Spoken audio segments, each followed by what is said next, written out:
Halo semua, jumpa lagi bersama saya Sukamdi dan masih tetap di channel Sukamdi. Oke teman-teman, hari ini saya akan membahas tentang kandang ombyokan ini atau burung yang berada di kandang perjodohan sini teman-teman. Berdasarkan hasil polling di postingan saya beberapa hari yang lalu, apa yang harus dibahas untuk kedepannya. Jadi diantaranya satu tentang kandang aviari, 2 tentang kandang ombyokan atau kandang perjodohan, 3 kandang tangkar. Nah hasil polling paling tertinggi yaitu nomor 2 tentang kandang ombyokan atau kandang perjodohan yang mesti kita bahas teman-teman. Jadi hasil pollingnya untuk yang nomor 2 tentang kandang ombyokan atau kandang perjodohan 69%. Lalu untuk yang nomor 1 tentang kandang aviari 14% dan 3 kandang tangkar 17%. Jadi nanti kalau seandainya saya nggak bikin polling lagi, habis ini nanti kita bahas tentang kandang tangkar sesuai hasil polling yang kita dapat gitu. Jadi hasilnya yang tertinggi nomor 2 bahas kandang tangkar teman-teman, dan untuk yang nomor 3 kandang aviari. Jadi kandang aviari cuma 14%, kandang ombyokan 69%, kandang tangkar 17%. Gitu teman-teman. Oke, sekarang kita bahas tentang burung yang ada di kandang ombyokan ini. Namun sebelum kita bahas burungnya, kita bahas kandangnya dulu teman-teman ya. Jadi kandang ini ukurannya ini melebarnya ke sini, kalau dari sini itu cuma 120 cm atau 1,20 meter teman-teman. Lalu kalau untuk kesananya itu kurang lebih 2,5 meter, ya hampir 3 meter lah teman-teman, langsung kena sinar matahari pagi gitu teman-teman. Tapi kalau sudah di atas jam 9 jam 10 sudah agak berkurang gitu. Jadi kalau pagi burung itu pada di bawah di situ teman-teman, pada berjemur. Nah di situ.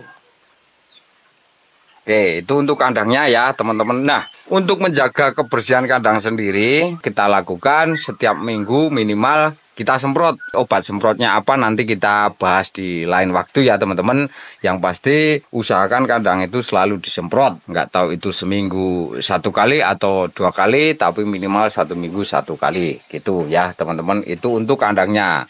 Sekarang kita bahas untuk burungnya. Saya memasukkan burung ke dalam kandang ombyokan sini atau kandang perjodohan sini itu sekitar usia 2,5 bulan ke atas itu sudah saya masukkan. Intinya kalau sudah makan pur kering teman-teman, itu langsung saya masukkan ke sini. Tapi tetap saya kasih pur basah, adonan pur basah seperti itu untuk jaga-jaga agar burung itu selalu gemuk dan selalu sehat gitu ya teman-teman. Itu untuk makanannya. Kalau untuk minumannya saya kasih 2 tempat begitu. Nah, satu di sebelah sini, satu di sebelah sana. Mangkok lah, pakai mangkok bisa. Jadi bisa buat mandi, juga bisa buat minum. Nah, ini saran buat teman-teman. Kalau misalnya mau membejaukan burung seperti ini, tempat makannya harus lebih dari 2 tempat ya teman-teman. Karena nanti kalau cuma 2 tempat, apalagi cuma 1 tempat, nanti burung itu yang kalah, nggak kebagian makan, dan setiap mau makan diteladung sama burung yang lainnya. Akhirnya kurus-kurus dan dikhawatirkan malah mati gitu. Jadi burung semakin banyak, tempat makannya harus semakin banyak pula gitu ya teman-teman. Tambahan lain agar burung ini selalu terjaga pertumbuhannya biar semakin bagus, saya kasih tambahan lagi spektra. Nah, jadi spektra itu selain buat jaga-jaga kalau ngeloloh anakan burung yang lesu, tidak mau mangap, apalagi kalau ngelepeh setiap diloloh itu saya selalu pakai spektra. Namun selain buat itu, saya juga buat burung yang masih di masa pertumbuhan, teman-teman. Contohnya burung yang ada di dalam kombyokan sini. Nah, saya disclaimer dulu, teman-teman. Jadi burung yang saya ombyokan ini tujuannya untuk menjodohkan ya, bukan diombyokan selama-lamanya. Itu pun hanya satu jenis burung, misalnya jalak suren ya, semuanya yang saya masukkan ke sini jalak suren karena tujuannya menjodohkan. Gitu ya, teman-teman. Jadi takutnya nanti dianggap nyiksa burung, kok burung banyak jumlahnya ditaruh ke dalam satu kandang yang ukurannya cuma segitu. Jadi enggak, ini tujuannya cuma menjodohkan ya teman-teman. Setelah nanti burung yang ada di dalam kandang ombyokan sini pada kreasi atau jodoh, nanti saya tangkap, saya pindah ke dalam kandang tangkar. Itu yang sudah jodoh. Gitu teman-teman. Jadi bukan selamanya di kandang sini, bukan. Nanti kalau sudah jodoh kita tangkap pindah ke dalam kandang tangkar. Artinya nanti setiap produksi itu cuman satu pasang di dalam kandang tangkar itu teman-teman. Itu. Nah, setelah di sini sudah habis pada jodoh, kita isi lagi yang masih muda lagi gitu. Dan nanti biar cari pasangan sendiri-sendiri. Gitu ya, teman-teman. Nah, kembali lagi saya sarankan kalau buat kandang ombyokan begini, kalau bisa diusahakan minimal separuh kandang itu kena sinar matahari pagi. Ya paling tidak sampai jam 10 teman-teman, itu kena sinar matahari pagi. Contohnya kandang ini menghadap ke timur. Jadi insya Allah burungnya sehat-sehat gitu teman-teman. Kalau pengen pertumbuhannya semakin bagus ya itu tadi, kalau saya kasih spektra. Nah, cara kasihnya begini teman-teman, kalau saya enggak setiap hari, paling seminggu sekali atau 2 kali. Lihat burungnya teman-teman. Kalau burungnya itu makannya itu lahap, paling seminggu sekali saya kasih. Kita bisa tahu lahap dan enggaknya dari sisa pakan itu teman-teman. Biasanya saya ngasih pakan itu setiap pagi. Kalau sore itu saya lihat misalnya habis berarti lahap. Nah, itu saya ngasih spektranya paling seminggu sekali.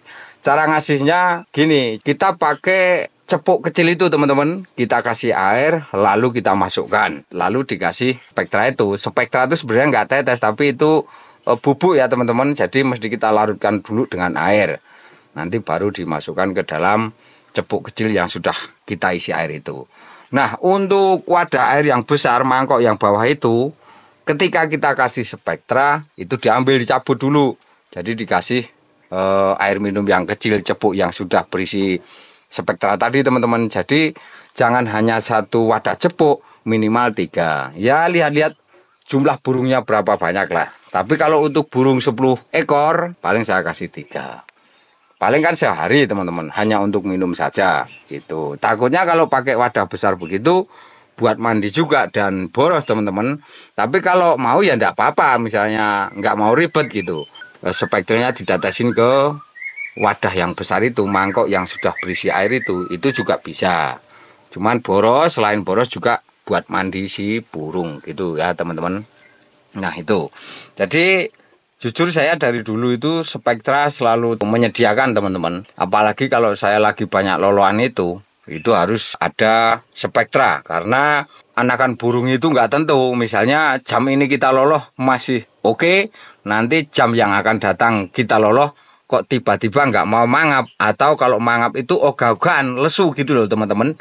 Apalagi kalau yang diloloh malah muntah, nah itu buru-buru dikasih spektra. Sekarang kita kasih spektra 4 jam kemudian atau 2 jam kemudian setelah kita meloloh, pasti sudah mangapnya itu semangat sekali gitu loh teman-teman. Kayak nafsu pengen makan banget gitu loh. Nah begitu, jadi sebelum sakit burung itu selalu terjaga gitu. Jadi kalau spektra itu selain buat menyembuhkan tapi juga mencegah teman-teman. Contohnya burung yang lesu, belum sakit tapi udah lesu, kita kasih spektra pasti sehat gitu. Nah itu teman-teman, jadi untuk pembahasan burung yang berada di dalam kandang ombyokan atau di dalam kandang perjodohan mungkin hanya itu. Jadi ya itu tadi, ini kandang buat ngombyokkan, diombyokkan itu bukan untuk selamanya. tapi hanya untuk menjodohkan teman-teman. Jadi burungnya pun satu jenis. Contohnya ini burung jalak suren semua yang berada di dalam kandang sini. Setelah jodoh nanti ditangkap, dipindah ke dalam kandang tangkar per pasang nanti ya teman-teman. Jadi nanti di kandang tangkar itu enggak semuanya kita gabung begini lagi, enggak, tapi pasangan gitu ya teman-teman. Kalau ada yang masih perlu ditanyakan, silahkan teman-teman tanyakan di kolom komentar ya teman-teman. Insya Allah saya pasti menjawabnya. Kalau misalnya nggak sempat jawab, pasti saya merespon. Dan kalau saya nggak bisa menjawab di kolom komentar, pasti saya buatkan jawaban lewat video. Jadi silahkan tanya apa yang mau perlu saya sampaikan untuk teman-teman tentang kandang ombyokan ini. Oh ya, seandainya ada teman-teman yang tanya, Spektra belinya di mana? Online ada, misalnya di Shopee atau di mana. Misalnya pengen mudah, bisa klik keranjang di bawah atau nanti saya cantumkan linknya di deskripsi ya teman-teman. Kalau seandainya teman-teman pengen beli Spektra gitu. Oh ya, sebentar. Yang kemarin ada salah satu burung yang dihajar ya teman-teman. Dan itu belum pulih teman-teman. Nih, kita kasih lihat. Nah, masih di jemuran. Nah, ini ya. Tuh. Babak bundas kepalanya teman-teman. Jadi belum pulih total. Nanti kalau sudah pulih total baru kita masukkan lagi ke dalam kandang perjodohan tadi. Itu sampai ngelupas begitu kulit kepalanya teman-teman. Untung langsung ketahuan itu. Oke teman-teman, saya rasa cukup sampai di sini dulu. Kita jumpa lagi di video berikutnya. Terima kasih, salam lestari, salam paseduluran.